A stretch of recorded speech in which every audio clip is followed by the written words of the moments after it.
Bunny game number 1. Let's see what's going to be happening as we get this underway. To the bottom right hand side from Titan 1X it is, or Titan X1, it is Bunny. Our red Terran players to the top left hand side. Our pink Protoss is of course Zest. PvT, we saw a little bit of Zest PvT earlier and it definitely looked a little bit flimsy against Time. Definitely looked like there was some openings where, well, obviously Time straight up won game number 2, but in game 3 I feel as though there's damage dealt that Time could have capitalized on, but he didn't. So we'll see what happens here in Zest versus Bunny. Another series here today. As again, last week we stalked stats all the way from the start of the tournament to the finals, and he ended up winning. Maybe we've given Zest the Kung Fu Cup Stalker blessing today, where he goes all the way through the tournament and ends up winning because we followed him from the very start. I guess we'll see if Bunny can be an end to our kind of following of Zest so far today, because we have just kind of naturally just been led into each of his matchups so far, and it's kind of working out nicely, just jumping from one game to the next without really any issues just yet. I'll just say very quickly, as we have had these games starting very quickly, just as the Twilight Council comes down in Factory from the Terran player. Just want to say thanks to everyone who's tuned in today. Great to see you all, and hope you're all having a good time. Again, don't forget to check out our sponsor of the stream, Sneak, !Sneak in the chat. Of course, don't forget to hit the follow button to see when we're live again in the future with more StarCraft 2 content. Adept coming in and does chase that Reaper away down the left side out to the center. A couple of Hellions on the way early up from Bunny, so I'm just going to be seeing the couple of Hellions popping out. Obviously, going to be the start of further regression in this game. Skips a starport, by the way. Now, on double gas, though, you can really afford a starport, so it's kind of interesting. Probably, therefore, double Cyclone about to come out. And there's indeed double Cyclone. Sometimes you see double Cyclone first because it helps you to push away the initial unit, then double Hellion. This is going to be double Hellion into double Cyclone the other way around. It works. The general idea is the 2 Cyclones obviously real kind of power units, and a lot of the time against Cyclones you'll pull in your workers, as that was really nice. He actually cancelled one of the Adept attacks, which just makes this Hellion a little bit kind of stronger moving on. But usually the Cyclones get surrounded by probes as a Stalker or 2 deals damage from a distance. But surrounding with probes does not go as well if there's Hellions there to roast those probes very quickly and to minimize the Cyclone damage time lost on probes rather than gateway units. So 2 Hellions coming up towards the top side. A couple of Cyclones are going to be here hunting for some kills with those Hellions here. Shield Battery is on the way up though. One in the main base, one on the natural. And well, Hellions get up the ramp, they check to the side, see if there's Nexus coming down. There isn't. And now with a couple of Cyclones showing up, let's see what can be done. Again, the shield battery's not ready just yet. There is going to be a warping of quite a few Stalkers. I think it would have been worth trying to turn around and fight the Stalkers warping in, because those ones can't kite away, obviously.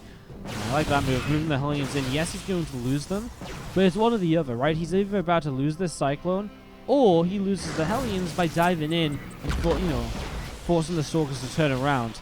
There isn't really a scenario where you can actually keep both alive, so I kind of like it. The Cyclones may be more important right now. There's that possibility of dealing damage with the Hellions if Zest kind of moves it incorrectly.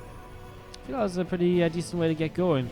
Blink now uploading, so the Stalkers will look to counterattack, and with the Blink, they can micro very well against a lot of these kind of Cyclones at the front, etc. So let's see how this sets up, as we are going to see those Stalkers popping up and going in towards the natural.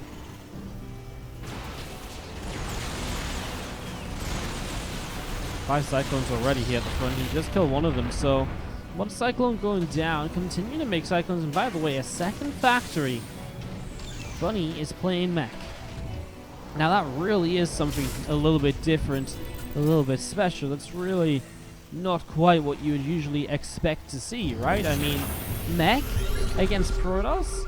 No, that's not how this matchup usually works, but Bunny's going to bring it out here, and, well, I'm intrigued. I'm very excited to see what he can come up with. As a couple of those low health Cyclones really need to go down. And we'll just get an SCV up to before blinking away, surely. Blinking away now. Just trying to maximize the damage here. Zest loses one or so Stalkers in the process, but in general, trading pretty well. A couple of Forgers up here in the main base now as well. We're all going to see probes. Just continue to return some minerals to the natural expansion. Another few Stalkers coming up, +1 attack, upgrades, and armor. Double armory dropping down from Bunny. He's very committed to this mech play.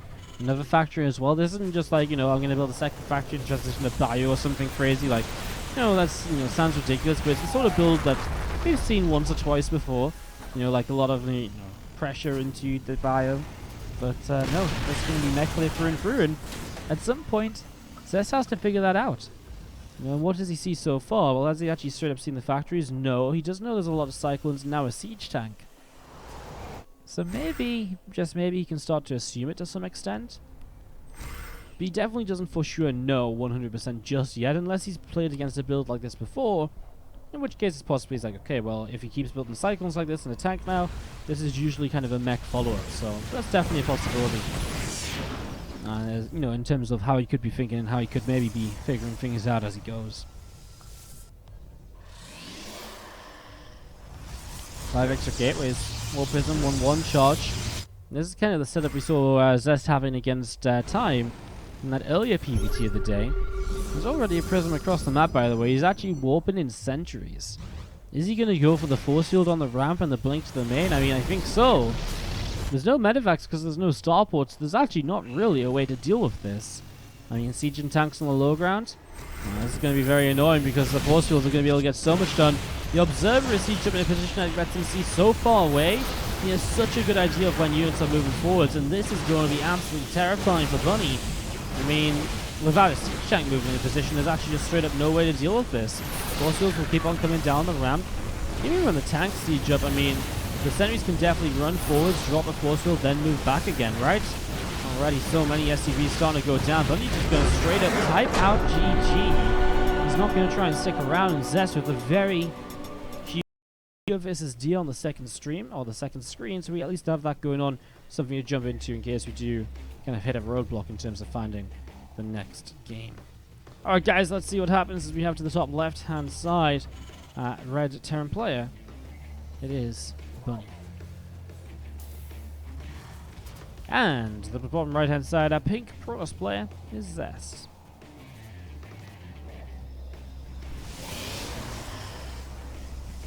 I mean, the issue just is, right, that Bunny was so out of position. He's always at the third base. He didn't have a single unit in the main. So much can stop this. A siege tank in the natural can force the sentries so much faster to have to pull away. Maybe they miss a force field, or you're losing sentries, in which case it's more costly. There's no starports, there's no medevac, there's no lifting potential. It's just straight up a weakness of the mech play. It's just straight up a weakness of the mech play. He didn't have anything in position to potentially deal with it when he knew Blink Stalkers were on the map and they're very mobile units. Blinking into the main is not something that's unheard of. Imagine he just blinked into the main without the sentries. He would have straight up still done a lot of damage, right? He would have straight up still done a lot of damage. It would have been pretty impressive. He still would have been in trouble. The sentries were just like the added touch, which is just like, okay, now I'm really going to punish you hard for not being in location, for not having a way to respond to this. Bunny got punished in game number 1 for doing something a little bit different, a little bit weird. I'm still excited to see if he maybe tries to do something similar again. I think mech play is always interesting to see in PvT because we simply don't see it that much. But when we do see it, it's fun to see how the players try and make it work and to see how the Protoss players try to respond, because oftentimes it isn't a very well practiced response. Because it definitely, you play 10 PvTs. I promise you that usually 10 of the PvTs are all bio play. It's sometimes the 13th, 14th game maybe that you see some mech play, and it's like, huh. That is weird. So, setting up here. Let's see what's going to happen in this game number 2. Let's see if Bunny tries to play mech again. If so, let's see what Zest does about it. Otherwise, let's see if Zest is going to get to play against a bit more of a standard Terran player to get things started this time around. Alright, so, kicking this off with the Nexus and the Command Center coming up. Obviously, that is as expected. We are here on Backwater, which is the larger map, the macro map. It's the in-base third that you can take so easily without even thinking about it. It's little things like that that make this map kind of have much longer games, because you can push out to a fourth base and defend very easily as well. In fact, this is one of the better maps for mech play. So if Bunny wants to be very serious about the mech, it's very possible here once again. Though this time he doesn't open to the multiple cyclones. And we do see the starport coming down to the left-hand side of the main. The factory build, it's an interesting combo this early. I mean, even if the factory goes off, move off the tech lab, then it looks to be either a Raven or a Cloak Banshee early on. If the factory stayed on it, we could have been looking at a very fast siege tank push. Instead, I wouldn't mind starts. I guess if you go Banshee very quickly, then the Widowmine will help you with anti-air, where you might be missing the Viking that you usually have. Let's see what comes out of the starport. He has 200 gas, which is the right amount for Cloak, it's the right amount for a Raven. And is Banshee and Cloak, so Cloak needs to get started. The thing is, there's an Oracle. And Zest, as he flies forwards, the Widowmine just now burrowed, and Zest already sees what he needs to see. He sees the Cloak, he sees the starport, he knows what's up. And honestly, right now, he might just not expect, he might not use this Oracle aggressively, because why would you use the energy if you're afraid of a potential Cloak? He checks back in. You do see Bunny. He is going to cancel the Banshee, builds a Raven instead. So he will be cancelling Cloak here as well. This is a bit of a mind game now. It's been scouted, and he's going to leave the Cloak building to make sure that if Zest scouts again, it still looks like Cloak. But the reality is, it's going to be a Raven coming up, and Cloak will not come through. And because of this kind of mind game, Zest, he's not using the energy on the Oracles. He's keeping it for Revelations. He wants to be able to use this to detect. So, he's already put himself in this position now, where he's had to pull back with the Oracles. He hasn't used them aggressively. He hasn't gotten anything out of them just yet. That's the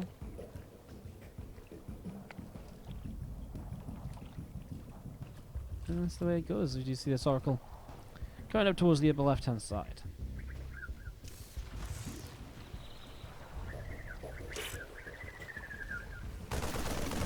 So you see these couple ones. Got a little bit of damage done. The Raven coming through as well. The Oracle backs away down the left-hand side. We do just have a Robo Facility currently from Zest on the way up. A couple of extra gateways being built on in. Actually, a whole bunch of extra gateways being built on in. Plus one attack. Blink coming through currently. 5 extra gates on the way up. So Zest building in towards Blink yet again. Setting up now with this third Nexus in place. And a couple of Widowmines popping out from Bunny, who, as Medivacs come into play, will be looking to get his own kind of first aggression of the game really underway and rolling.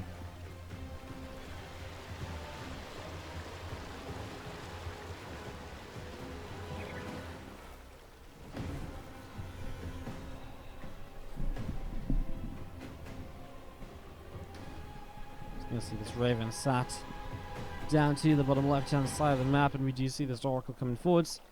Drops down a Revelation. He's going to get tagged, and again, just some vision given. As we do see Stim, Combat Shields, Concussive Shells, all those upgrades for the bio units. Going to be continue to come on up, plus one attack as well from Bunny. I mean, he's going very heavily into this attack, right? He's got 3 racks, no Fed CC just yet, so he's hoping to get something done with this. He's already revelated the army once. He wants to try and revelate the Widowmines to see them before he has to, without them kind of being burrowed and unseen and then firing and then seeing. He wants to see them from the start, but that's why they're kept in the Medivac, so the Revelation can't hit them as easily. There's a good Revelation, though. Hits most of them, actually. Hits 2 of them. 2 in the back, not seen. 1 in the front, not seen. So he doesn't see all the Widowmines just yet. So far, Bunny hasn't committed into a position. Seeing the Marines and Royals coming in, trying to start targeting down the Stargate. Phoenix here to maybe fly forwards and tank a couple of Widowmine shots, maybe some slendy fire damage. We've seen that before. Scorpius going to try and lead the charge in, gets another Widowmine, blinks backwards. Medevac's load up, going to go in towards the main base. And Stalker's a little bit out of position because of this, of course, and Bunny starts to really get a little bit done against the first results. Walked in here, Blink forwards, gets a full Medivac though. A little bit of bio, try and push to the front, but it feels like Zest is going to be back down before you even know it. And I mean, okay, he loses maybe a pylon here. Force fields are good. There's one pylon going down. Sentry force fields continue to just block out a lot of units. Immortal is chunking away at the Marauders. The Widowmines have already gone up, so they're now going to start going down. The one final one gets a Zealot. Not amazing.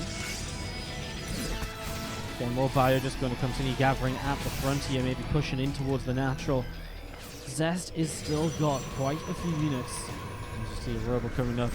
It's the second Robo, so going in towards kind of maybe just extra Immortals. That Widowmine's amazing on these Immortals, by the way. Pops their barriers and takes away a lot of their shields. That's really, really powerful as we're going to be seeing continue to push forwards. Those Marines and Marauders do get pushed back.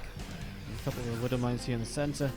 Continue to stay kind of just set up and sitting around. Bunch more Zealots warp in. We are going to be seeing still Zest just pushing this away. Continue to deflect, and Bunny, 4th, 5th racks on the low ground. He's not looking to expand. And as Zest sits here defending again and again and again, he really is going to just get better and better, be better and better off in the game. He's in this position where he straight up has time on his side. Cannon, with the shield battery, actually buys quite a lot of time. Withermine's still an Oracle, as well as a Zod, so that was nice, but units come over, they clean up, and we do see the next drop. I mean, that's the issue, there isn't even that many medivacs, it feels like. There's 6 of them on the map, but I guess 2 of them have just popped in there at home, and 3 of the medivacs drop into the natural, means there's only 1 to really maybe drop in the main base. Couldn't really run at the natural, Zest has left some units. So, very limited Bunny in terms of what he can do. He's going to try and drop the main once again. No revelation on the medivacs, so Zest doesn't really see this coming. But again, it just feels as though the couple of cannons buy himself the first few seconds he needs to move the rest of his units in position. Yeah, it's a bit of an awkward spot. He has to fight for a choke point, but again, he can sort of afford to trade a little bit less effectively. That was a good Withermine shot, though, by the way. Probe was the target, but it's flashed into a lot of Zealots, etc. Looking forward to gets himself one of the medivacs here. He will clean out the rest of these Widowmines. And again, Bunny getting ready to push out the front. Zealots are already warping in. Zest is on his way back over. Continue to just try and hang in here. Main base of Bunny is starting to mine out. He'll probably have to lift that orbital soon. If he feels like he can still play this out, he will have to lift the orbital into a new location, which will have a little bit of lost mine time as he sets that up. We'll hurt him for just a little while here as we see those medivacs loading up a bunch of units. A lot of Marines and Marauders. And we do see a Revelation dropping on towards those medivacs. Storm's going to come up towards the upper side. We do see the bio, it's a large amount of bio. This one single position is being troubled and possessed again and again, to the point where you'd wonder, maybe have the Stalkers more aggressively placed over here.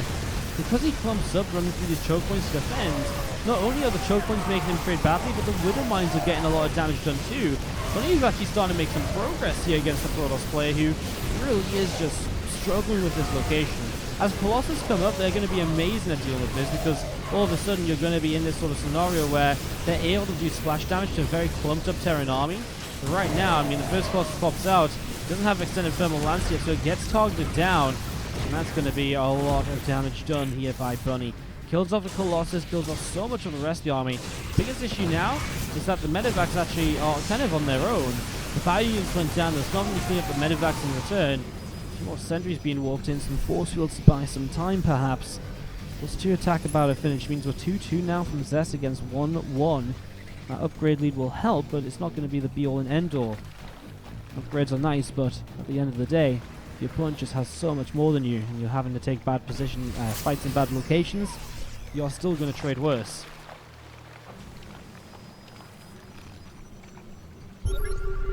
Fire comes back towards the frontiers. We're going to be seeing still more Marines and Marauders running through the center. I'm just going to see this observer from Zest sat up above and sees this army coming forward. There isn't really any anti-air here, by the way. He has sentries, and that's about it. Okay, the Stalker's pulling him now, so there is going to be something to get rid of the Liberators. Gets rid of them pretty quick. A lot of sentries use a lot of energy to push this bio back for a while. The Marauders trying to get to the frontier as the Inverse Immortal gets taken down. The Colossus now coming out of the main base, though. Zest is continuing to just about hold on. Widowmine's getting picked off pretty quickly. One Zealot going down, no friendly fire, no splash damage. We are going to see Zest is still just about able to hang in here. He did move his main base orbital down to the low ground, so he's able to get a fresh kind of set of income. His natural base, he actually, I feel as though he had something just built in here, but am I incorrect? Was I just seeing things? I really thought he was building a CC, but I guess he's just going to lift the natural and move that over there instead now. So he's essentially got 2 fresh bases, but he still is only on 2 base income, right? Because, yes, they're fresh, but they are, the main and natural just isn't mining at all. Zest, he's got the main natural and third base mining, even though the main and natural are kind of down on mineral patches. And he has got more gas income, of course. Bio drops down again in the back of this third base, and we are going to be seeing Stalkers coming on through. Again, I really feel the Colossus helps out a lot in this sort of scenario compared to what he had previously. It helps you to do a lot more splash damage. He actually kills the Nexus, but he loses all of the medivacs in the process. So this was much more economic damage taken by Zest, actually losing the Nexus here, but it was also a lot more army damage taken by Bunny, losing all of the medivacs.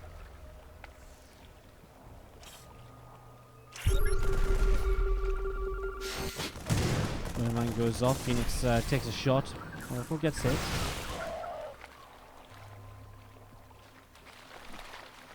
And just moving forward, see these Stalkers coming in. Libera sieges up off to the left-hand side. Mine is already revealed here, so it goes down pretty quick, even though try to hide in the bush. Stalkers will try and do a little bit of something with the Liberator up to the top side. The first observer here pushed away, but doesn't quite go down. It's in his own double orbital, kind of forcing a scan without actually there being benefit from it. Very, very painful. Liberator in the back, sieges up, but doesn't really get too much done. Probes a long distance in as Zest gets his Nexus back online. Stalker's still trying to control the map, and, well, Bunny, he's now going to be down on 1-1 upgrades against the triple, oh, the plus 3 upgrades from the Protoss. It's a double set of upgrade disadvantage. In a straight-up fight, Bunny should fall apart. You know, these units are just going to shred through his bio. He needs a really good fight. He needs to be able to come in with like a lot of Vikings, sniper Colossus maybe before the fight even happens. This is nice. Some lost mining time. I wouldn't say losing the SCVs is an issue. He's actually oversaturated, although with gas coming up that might have actually changed. But even the lost mining time obviously goes a long way for Zest, just building up more while Bunny is stopped. Another drop in towards the third base. The drops which have caused so much issue this game. At first, you know, Zest, he deals with them pretty okay. You know, even if they got off, he had a cannon and a shield battery to buy himself some time. He got in position, he pushed it back, but more recently, of course, they started to do a lot more damage. And Zealots walking in, they just don't die with the upgrade positioning here from the players. The Zealots are just so tanky now that the similar sort of attack from Bunny does so much less than what it was doing before. Obviously, Zest was a little bit better positioned for himself this time. He already had units in place, but no doubt that the upgrades have something to do about that, with how long those Zealots were able to sit there. Well, coming down, we do see Bunny. Actually, we have a couple of Vikings going to be able to pick off an Oracle right away, so Oracle goes down. Bunny doesn't commit forwards. I really thought this might have been the push from him to try and really get something done. Zest feels confident to come out onto the map with a bunch of Stalkers here. We'll actually see the Vikings, which he revelated, kind of moving around. He actually blinks forwards here. It's a little bit risky, of course, because he doesn't know where the rest of the bio is, so, for example, he does run in. He doesn't lose much in the process, but it was, you know, again, it could have been worse if that bio was there a little bit faster after the aggressive blink. I guess maybe he did know where the bio was because he had this observer here, which would make more sense. Zest isn't the sort of player to risk his entire game on one blink just to pick off, you know, potentially a Viking or something. So it actually makes sense if he had that observer there.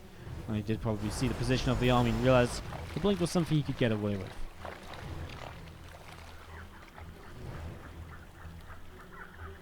Stalker's going to come to the top side, going to move through and taking a watchtower in the process. Widow Mine in the center of the map as well, as you see a lot more Archons and Colossi continuing to come across and towards the left side. This lone random Widow Mine is eventually going to go off, gets a Stalker, but then goes down. It's a good trade. And the Stalker kill is just doing need a little bit more at this stage. Remember the upgrade advantage of the Protoss player going into this fight. The Liberators don't even get a chance to siege, and I kind of feel as though that might already just be it. GG from Bunny. Zest takes game